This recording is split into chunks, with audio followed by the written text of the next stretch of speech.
texto según Daniel Cassani. Anteriormente al texto se lo denominaba como muestra literaria. En la actualidad se lo define como la unidad lingüística comunicativa. Esto quiere decir que es cualquier manifestación verbal y completa que se produzca en una comunicación. Además se caracteriza por su cierre semántico, comunicativo y por su coherencia. Destacamos 3 ideas fundamentales sobre el texto, resumiendo que tiene un carácter comunicativo, ya que es una acción o una actividad que se realiza con una finalidad comunicativa. Es de carácter pragmático, porque se produce en una situación concreta y los textos se insertan en una situación determinada, ya sea con interlocutores, objetivos y referencias constantes al mundo circundante. Además, el texto está estructurado, porque tiene una ordenación y unas reglas propias, como ser la gramática, la puntuación, la coherencia, entre otras cosas. Llamamos propiedades del texto a todos los requisitos que cumplen cualquier manifestación verbal. Por ejemplo, si tenemos una lista mezclada de frases, de mensajes sobre un mismo tema, no vendría a ser un texto, porque le falta la estructuración, las ideas y los vínculos gramaticales. Entonces vamos a encontrar 6 propiedades textuales, que son la adecuación, la coherencia, la cohesión, gramática o corrección, la estilística y la presentación. La adecuación es el conocimiento y el dominio de la diversidad lingüística, que presenta variaciones según diversos factores, como ser el grupo social, la situación de comunicación, la interrelación de los hablantes. Ser adecuado significa saber escoger entre todas las soluciones lingüísticas la más apropiada para cada situación de información.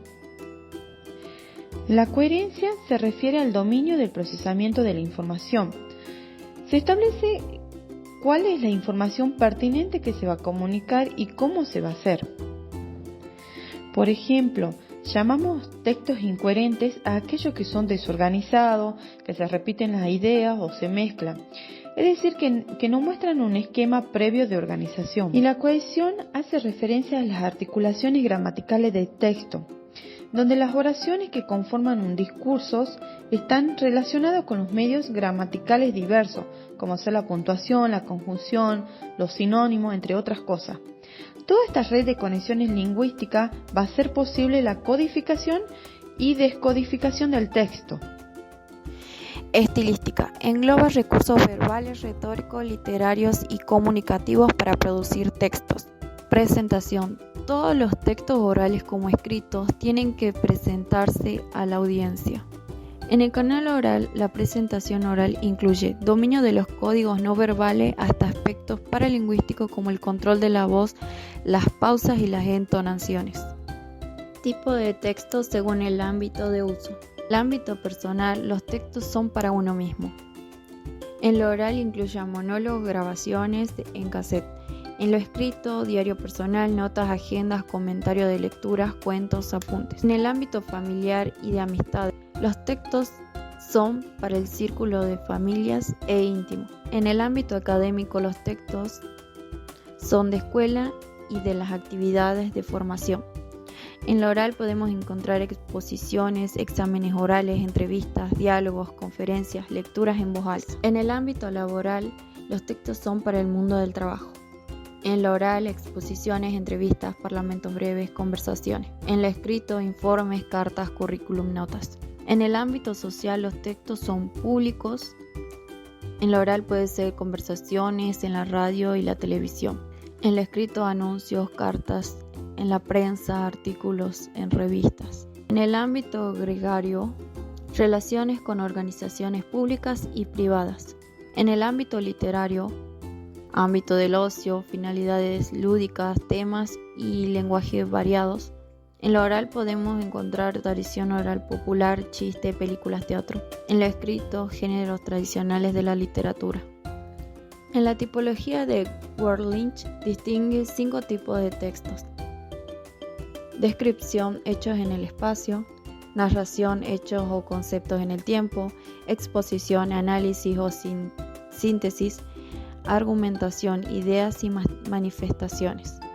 Introducción, comportamiento futuro del emisor-receptor. Una segunda tipología muy utilizada actualmente en didáctica es la que propone Adam. Conversación lo encontramos en los usos orales cotidianos en algunos textos escritos. Descripción lo encontramos en textos orales y escritos, monólogos, discursos, postales, noticias, cartas. En la narración podemos encontrar en textos orales y escritos cuentos, noticias, historiografías. Instrucción podemos encontrarla en recetas de cocina, instrucciones de uso de aparatos. Educación podemos encontrarla en manuales, tratados, conferencias, libros de texto. En la argumentación podemos encontrarla en discursos orales. La retórica en conversaciones cotidianas, cartas, poemas. Textos académicos. Los textos académicos son trabajos, exámenes, apuntes, resúmenes, esquemas, exposiciones. El propósito general de los textos es demostrar conocimientos o exponer los resultados de un trabajo. Proviene de otros textos o de actividades académicas. Exige una elaboración epistemológica de la información. Se descontextualiza de la realidad del alumno.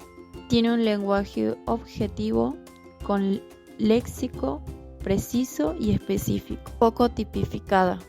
El destinatario es casi siempre el profesor. Suele haber limitaciones, tiempo o obligación de hacerlo en un lugar determinado, sin libros de consulta, individualmente. Otros tipos de textos son cartas, postales, avisos, conversaciones, diálogos. Es muy variado. Informa, agradece, vincula a un contexto real y concreto.